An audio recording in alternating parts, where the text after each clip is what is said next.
বরবাদ হচ্ছে একটা মানে রেকর্ড ব্রেকিং একটা ফিল্ম চলে গেছে। ছোটবেলা খেলে দিল এরকম একটা ব্যাপার।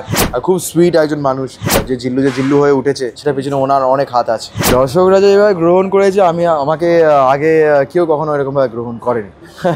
কারণ কি এতটা ভালোবাসা পাওয়া যায় এটা আমার জানা ছিল না। সো থ্যাংক ইউ সবাইকে, দর্শককে থ্যাংক ইউ সো মাচ। মানে তাদের সিনেমার প্রতি প্রেম যা দেখতেই পাচ্ছি। বরবাদ হচ্ছে একটা মানে রেকর্ড ব্রেকিং একটা ফিল্ম চলে গেছে। আর এরকম লেভেলে ভালোবাসতে পারে এটা আমার জানা ছিল না। মানে আমি জাস্ট স্তম্ভিত হয়ে গেছি। বরবাদের সাথে যুক্ত এই আমাদের প্রডিউসার স্যার, তারপর শাকিব স্যার, সবাইকে থ্যাংক ইউ। তারপর কীভাবে যুক্ত হলাম একটু বাই লাক, আমি খুব লাকি। সো সেইভাবেই হলাম, মানে ওপরওয়ালা খেলে দিল এরকম একটা ব্যাপার। জাস্ট আউট অফ নোওয়্যার একজনের করার কথা ছিল, তারপর উনি সেটা করে উঠতে পারেননি কারণ সব আমাদের ডিরেক্টরের পছন্দ হয়নি, শাকিব স্যারের পছন্দ হয়। তারপরে ওনারা সবাই বসে কিছু লোককে শর্টলিস্ট করে। তারপর thanks to the producers and the director and Shakib sir that আমার নামটা আসে।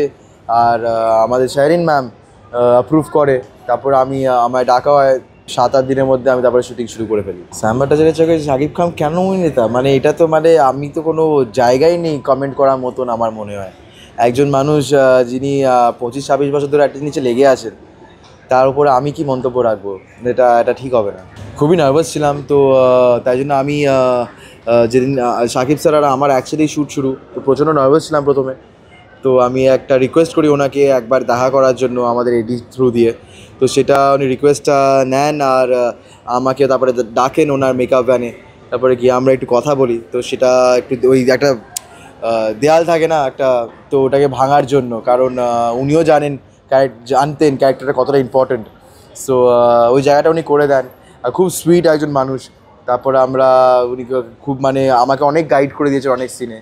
সো ওনার অনেকটা হাত আছে যে জিল্লু হয়ে উঠেছে সেটা পিছনে ওনার অনেক হাত আছে। প্রত্যেক দিনই ইন্টারেস্টিং ছিল, বিশ্বাস করুন। লাইক যেরকম লোকেশনে আমরা যেতাম, যেরকম শিডিউল থাকতো, প্রত্যেক দিনই প্রচণ্ডভাবে ইন্টারেস্টিং ছিল। আর এরকম বড় বড় তারকাদের সাথে কাজ করা তো ইন্টারেস্টিং হবেই। এই মুহূর্তে চট করে একটা কিছু মনে আমার পড়ছে না, তবে একটা ইন্টারেস্টিং ছিল যে আমাদের একদিন মানে একটা শ্যুট এক্সট্রা করে হয় একদিন, ওটা ঠিক করে হয়নি বলে আবার পরের দিন হয়, কিন্তু পরের দিন একটা অন্য জায়গা বুক করা ছিল।